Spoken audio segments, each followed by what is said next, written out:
સુરતમાં આગની વધી રહેલી ઘટનાઓ વચ્ચે વાડી ફળિયાની ડીકેએમ હોસ્પિટલ પાસે આગ લાગતા ફાયર દોડતું થઈ ગયું હતું. સુરતના વાડી ફળિયા ડીકેએમ હોસ્પિટલ પાસે આગ લાગવાની ઘટના બની હતી. ખુલ્લા પ્લોટમાં ફાયર વિભાગને આગ લાગવાનો કોલ મળતા ફાયર વિભાગની ટીમ ઘટના સ્થળે દોડી ગઈ હતી.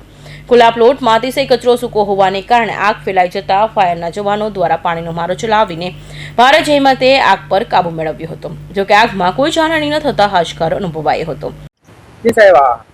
આગની ઘટના બની હતી. હા, એ આપણે ખુલ્લો પ્લોટ છે, એની અંદર આપણે કચરો હતો, કચરામાં આપણને કોલ આપેલો હતો કચરાનો, એટલે એ આપણે તાત્કાલિક આવીને એ આપણે ડીકેએમ હોસ્પિટલની સામેને પગ છે. કેટલા વાગે કોલ હતો ને શું હતું? એ અમે તરત કોલ આપ્યો અને તાત્કાલિક અમે આવી ગયા છીએ. કેટલી ગાડીઓ આવી છે? કયા વિસ્તારમાં? આપણે ગાચી શેરી અને